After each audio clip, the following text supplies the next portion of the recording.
Сәлеметсіңдер ме балалар? Бүгінгі сабақта біз 4-ші сынып ағылшын тілі пәнінен English Language 4 кітабының 26 және 27-ші беттегі тапсырмаларын талқылайтын боламыз.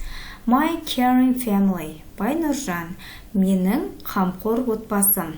Нұржаннан, Нұржанның отбасы туралы айтылады екен. I live with my mom and dad. We are a very caring family. Мен өзімнің анам және әкеммен тұрамын, және біз қамқор отбасымыз дейді. Және де бұл жерде өзінің проектін жасаған Нұржан, My caring family деп жазған, кімнің отбасы екендігін жазған Бай Нұржан деп проектісін, және ол кіммен тұратындығын жазыпты. Енді ол анасы бар, әкесі бар және өзі бар екен, Дәл осылай енді кім отбасында қандай қамқорлық жасайды, қандай іс-әрекет жасайтындығын айтып шығады. Мамам, менің анам, cooks for the family. Отбасымызға тамақ жасайды, tidies the house, және үйді жинайды дейді. Келесі, my dad makes breakfast. Plays computer games with me. Менің әкем таңғы ас жасайды, және менімен бірге компьютер ойынын ойнайды дейді. Мен естемеймін, Нұржан естейді. I help my dad in the garden. Мен бақша жұмыстарына әкеме көмектесемін.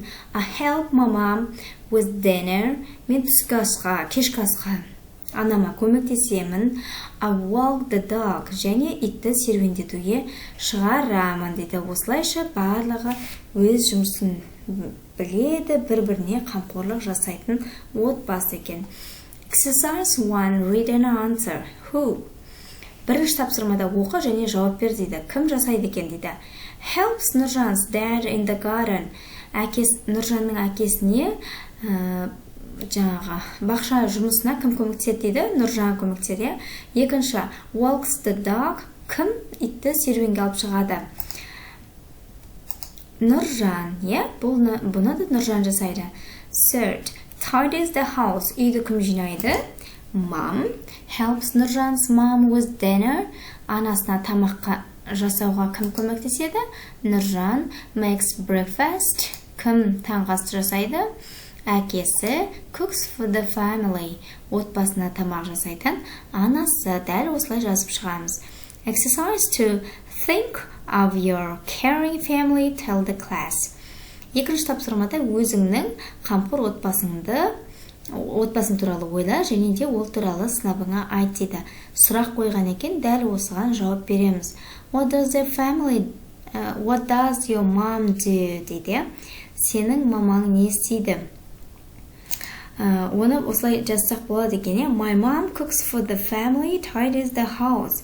Менің анам тамақ жасайды және үй жинайды. Барлығымызда да дәл осылай. Келесі, әкең не істейді дейді. My dad does shopping.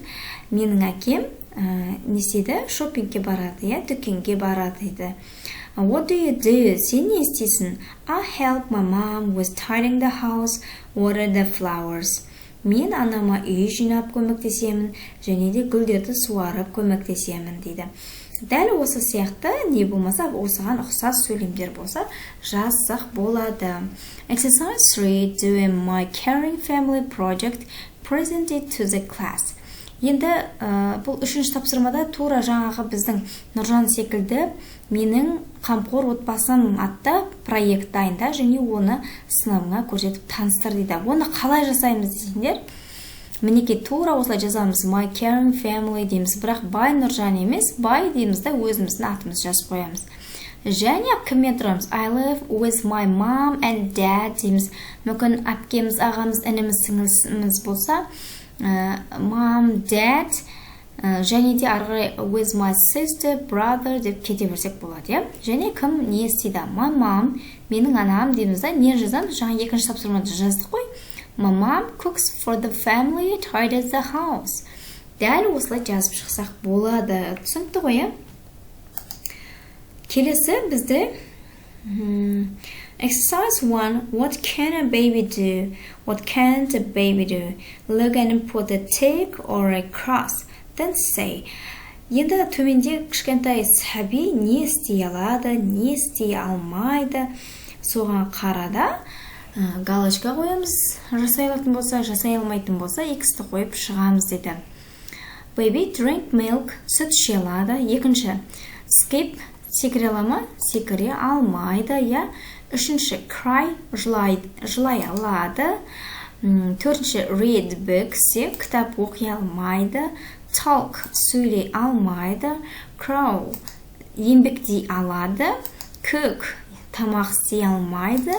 Smile, күлімдей алады. Ал енді осыны бұлай жасап шығамыз дейді. Жасай алатын іс-әрекет болса, a baby can drink milk деп жазамыз. Ал егер жасай алмайтын болса, a baby can't, can емес, керісінше can't, skip деп жазып шығуымыз керек.